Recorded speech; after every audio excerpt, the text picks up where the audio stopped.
ரொம்பவே சிம்பிளான அதே சமயத்துல பயங்கர டேஸ்டியான மஷ்ரூம் புலாவ். இது கூட சிக்கன் குழம்பெல்லாம் வச்சு சாப்பிட்டீங்கன்னா அட்டகாசமா இருக்கும். லஞ்ச் பாக்ஸ்க்கு இது ஒரு பெஸ்ட் ஆப்ஷனா இருக்கும். சோ கண்டிப்பா ட்ரை பண்ணுங்க. எப்படி செய்யறதுன்னு பார்க்கலாமா? 2 டேபிள் ஸ்பூன் எண்ணெய், 1 ஸ்பூன் நெய் ஊத்துக்கோங்க. இப்ப அதுல ஒரு பட்டை, ஒரு அன்னாச்சி பூ, ஒரு 3 போல ஏலக்காய் சேர்த்துக்கலாம். கொஞ்சமா முந்திரி பருப்பு சேர்த்துட்டு ஒரு கைப்பிடி அளவுக்கு புதினா கொத்தமல்லி சேர்த்துக்கோங்க. கூடவே 2 மீடியம் சைஸ் வெங்காயம் போட்டு நல்லா வதக்கிட்டு ஒரு 6 போல பச்சை மிளகாய் சேர்த்துக்கலாம்.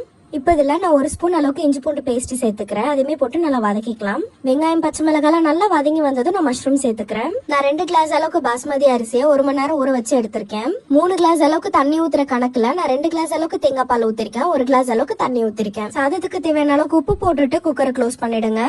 2 விசில் வந்துட்டு பிரஷர் ஃபுல்லா போனது ஓபன் பண்ணிக்கலாம். அவ்வளவுதாங்க, ஒரு சூப்பரான மஷ்ரூம் புலாவ் ரெடி. தேங்காய் பாலோட ஃபிளேவர்ல இந்த புலாவ் சாப்பிடறதுக்கு அவ்வளோ டேஸ்டியா இருக்கும். சோ கண்டிப்பா ட்ரை பண்ணுங்க. மறக்காம நம்ம பேஜை ஃபாலோ பண்ணிக்கோங்க. பாய்.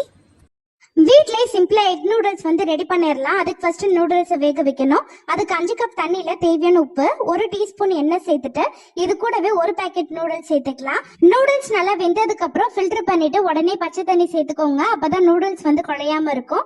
இப்ப நூடுல்ஸ் வேக வச்சாச்சு. அடுத்த ஒரு பேன்ல 3 டேபிள் ஸ்பூன் எண்ணெய், 4 முட்டையை உடைச்சு சேர்த்துட்டு ஒரு 2 நிமிஷம் நல்லா ஃப்ரை பண்ணிட்டு தனியா எடுத்து வச்சிருங்க.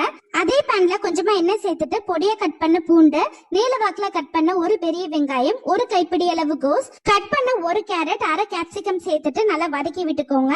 காய் நல்லா வதங்கினோடனே 1 டீஸ்பூன் தனி மிளகாய் தூள், 1/2 டீஸ்பூன் மிளகு தூள், 1 table spoon tomato sauce, 1 table spoon soya sauce சேர்த்துட்டு 2 நிமிஷம் நல்லா வதக்கி விட்டுட்டு வேக வச்ச நூடுல்ஸ் சேர்த்துக்கலாம். அடுத்து இதுல நூடுல்ஸ் மசாலா, ஃப்ரை பண்ண முட்டை, தேவையான உப்பு சேர்த்துட்டு நல்லா கலந்துட்டீங்கன்னா டேஸ்டியான முட்டை நூடுல்ஸ் ரெடி.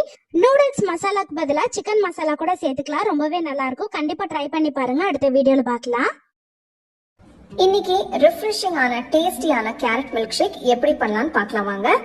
ஃப்ரெஷ்ஷான பெரிய கேரட் நல்லா மெலிசா துருவி எடுத்துக்கோங்க.